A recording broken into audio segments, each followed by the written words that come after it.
All right. Day 4, National Safety Stand Down Week. Thank you guys for participating. Tomorrow we do have breakfast coming, so be ready to eat when you get here.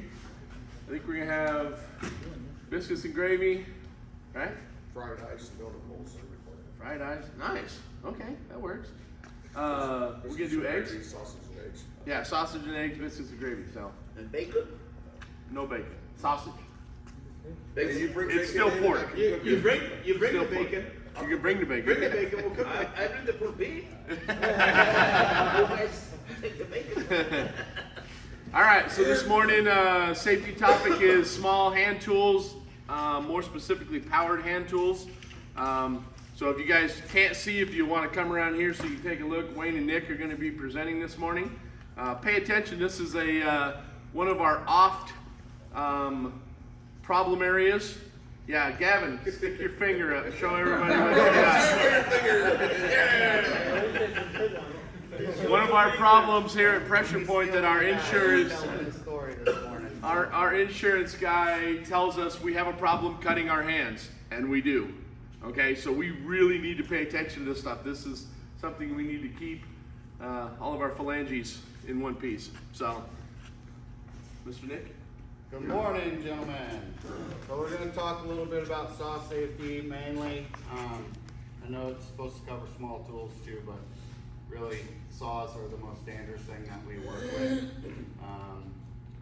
Couple of things to go over here. So some tips: never use your hands to clear scraps from the sawing work table. Instead, use a push stick. We're more talking about table saws there. Guys will like to, push the envelope with the table saw. You're supposed to use a push stick when you're within the last 6 inches. Do not wear loose clothing, jewelry, or gloves. They might get caught in the blade. Use sharp blades, dull blades, bind, stall, and kick. We have an issue with saws kicking, and they'll kick right towards you, as Gavin knows. Never drink alcohol while using a saw. When starting, let the saw reach full speed. So that's another thing I've seen a lot of guys do over the years is they'll run that saw in there without it really ripping. So you want to get that saw to full speed before you start making your cut. It goes a lot easier. Use the correct blade for the application. So never try to, I've seen guys that'll take these guards off of here and put bigger blades on there. In the construction industry, Wayne's probably seen this a ton, probably done it himself, guys will like to stick pencils or whatever inside of these guards so they don't have to deal with that all the time. I've seen it a million times. Basically, any construction site you go on, you'll probably see a guard do that way. Except for a Pressure Point. Except for Pressure Point, of course. So yeah, never mess with that thing. When you're using it, make sure you're using it at the top and keeping your whole hand away from that blade. That was number 8, which we just went over. Never disable safety guards. When starting or stopping the saw, make sure the work is not touching. Make sure the work is not touching the blade. So when you stop your saw, don't stop it right when you're done cutting. Pass through. Go all the way through, or if you have to back out, leave it running full speed and back it out a little bit. Yep, so always keep your free hand away from the saw. It's never a good idea if you're cutting a small piece of trim. Guys will like to hold that piece of trim and run that saw right next to it. You shouldn't be doing that. That's where they have clamps. So you should clamp that stuff down and then make your cuts that way. So that kind of covers the circular saw stuff. Table saw. Well, no, let's go back to depth. So this goes for table saws as well.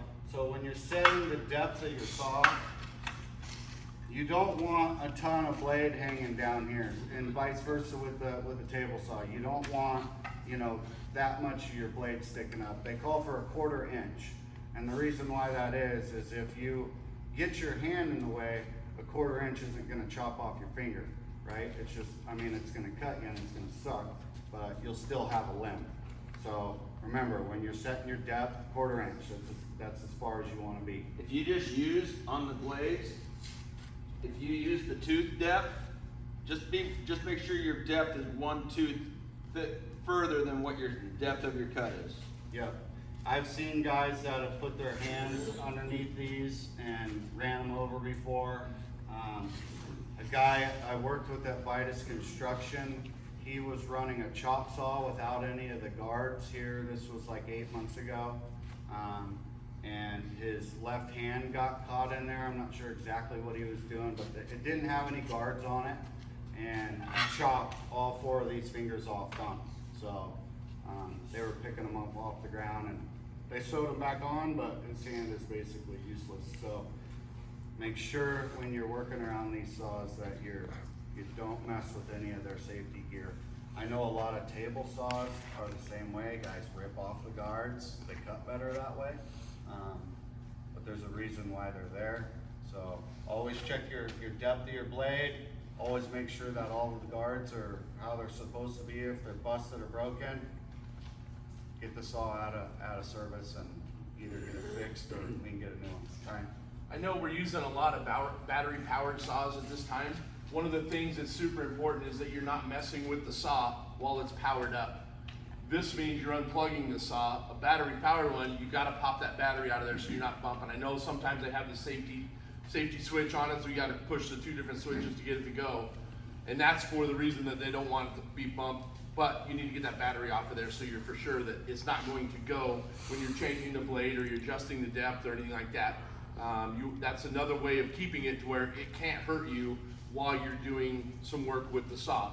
You need to have it powered when it's ready to go, and then when you're changing anything on the saw at all, you need to have that thing powered down so it can't do anything to your fingers. Yeah, absolutely. So Gavin, I'm gonna pick on you a little bit this morning. Will you tell the guys what happened, what was going on, what was going through your brain? Everyone knows Gavin. I don't know if everyone knows. Gavin was working with a saw and tried chopping off his finger the other day. Biggest thing is I just was in a rush, not paying attention to where my finger was at, and ended up just depleted. Were you messing with the guard? Yeah, I was holding the guard up to start my cut next to a window in the siding. Yeah. And when I let go of the guard, my finger was where the guard was, and Yeah. I set it down on the blade. Yeah.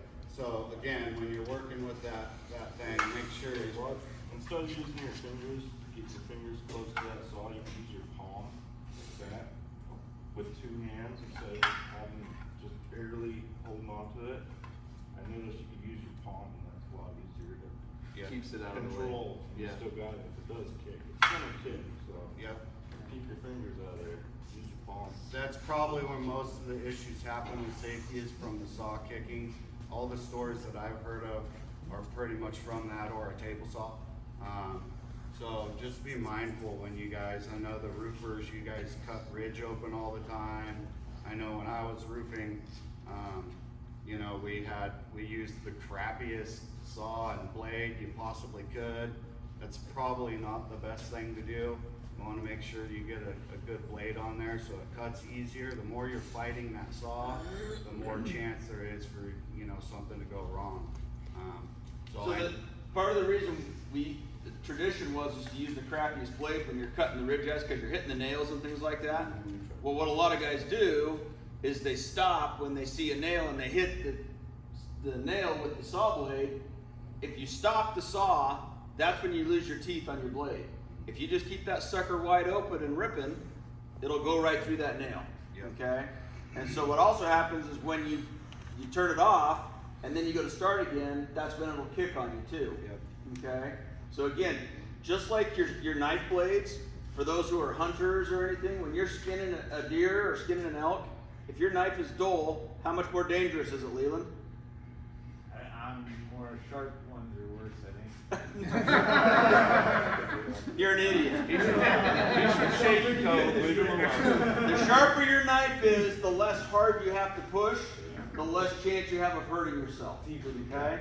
So with your saw as well, make sure you're always checking your cord. Okay? Make sure there's no nicks, make sure there's no cuts. You can't just electrical tape your cord. If you've got a nick in it, we got to replace the cord. Okay? So what happens is when you guys are on the roof and you're cutting 2x6s or something, a lot of times I see guys cutting like this. Okay? If this thing kicks back, where's it going? Balls. it's taking out your manhood, okay? And you're not gonna stop it. So if you're cutting, it might be a little bit awkward. Hold your 2x6 out here, the long end going this way, okay? Don't try and hold the short end and try and cut on the short end, because once it goes, the thicker side is gonna keep falling down, and it's gonna bind, and it's gonna kick back. Always have the long side to the left side of your body as you're cutting. Then you can hold on to it, you can cut, the small side will fall off and it won't kick back on you. The minute you try and force it, try and hold it, it's gonna kick back on you, okay? And what happens is, it starts getting harder, so people let off on the trigger, which means your RPMs on your blade isn't spinning. Keep the thing fully plugged in, fully pulled back, and keep your body away from the saw. And just keep it down on your right hand side. If you're left-handed, I'm sorry. I don't know what to do for it. We have left-handed saws. So there's left-handed saws. If you're left-handed, there are left-handed saws. So you can do the same. So you can have them. So you can do the same principle on this side, okay? But always keep your cut away from your body. Don't think like this. If you're cutting on the roof, don't stand behind it like this. You gotta just be, again, like Wayne said, use your hand, and then you can go through, but don't put your hand like this, okay? Keep it away from the Well, blade. once you get that guard pulled up, and you start making your cut, at that point you don't need to hold that. You don't guard. need to hold it. It's just the guard is just to get your cut started if you're cutting in the middle of something. So you know it's designed when you're cutting 2x4s. Obviously, everybody should know this. When you press against that piece of wood, it's designed to kick back on its own. You shouldn't even have to mess with it.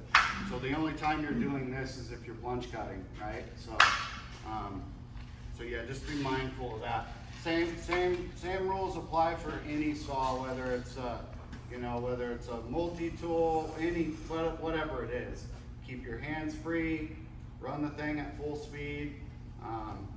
Same rules kind of apply. I know with reciprocating saws, there's no guards, but they're long and big for a reason, right? So your hands are away from them. So yeah, I think that's about it.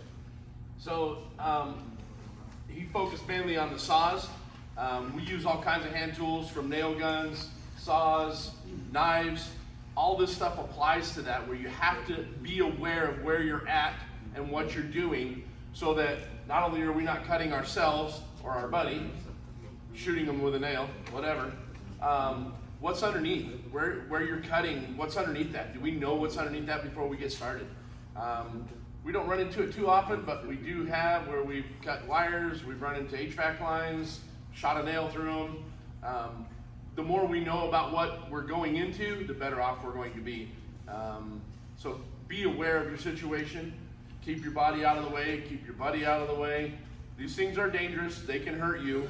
We use them so much that I think they become just another tool when they're fairly dangerous. We gotta be careful with these things. So. The other thing too is eye protection, especially if you're cutting out ridge. If you're cutting out ridge, there's a lot of fine stuff, big stuff that'll pop back on you. If you're cutting through nails, those will pop Yep. in your eyes. I've seen that. If you've ever had a nail hit your eye, you know it. Yep. So wear your safety glasses when you're using tools. Yeah, it's actually OSHA required, right? Yep. You have to wear your sunglasses, or if you're wearing sunglasses, you have to make sure that they're rated. I think it's E whatever, E6 or whatever. It'll say it on the lens, whether they're rated for an impact exactly. So I think it's E6. I want to say. But yeah, so make sure you're always wearing your eye protection. Gloves if you're not running saws. Really, you don't want to run saws with gloves on. And then back to the small tools, knives. I know people cut themselves with knives a lot. It happens. Just make sure you guys are paying attention to that. Think about cutting off your finger or something. That's no fun. So just take your time and be careful with everything you do with tools. If you haven't used a tool before you're being asked to use, please get some instruction on it before you use it. You may think, oh, that doesn't look too tough, I can do that. Figure out the finer points. There's things that, if I was gonna go run a saw and I had never done it, and Wayne's been running it his whole life, I'm gonna go say, hey, what's the trick to this? How do I keep this? Keep it away from your body, don't play with it. And if you guys need to not want to learn some easy tricks, if you're doing something, ask Wayne. He's one of the best sawmen I've seen. So if you have any questions or, hey, what would make this easier, just grab Wayne and ask him. I mean, he's a stud, so. And Wayne, hold up both hands. He's got all of his digits He's still. been doing this his whole life, and he's a stud sawman, so if you guys have any questions on that stuff, feel free to ask him. Okay, any questions? Comments? Okay, beautiful. Got another sheet here for you guys to sign.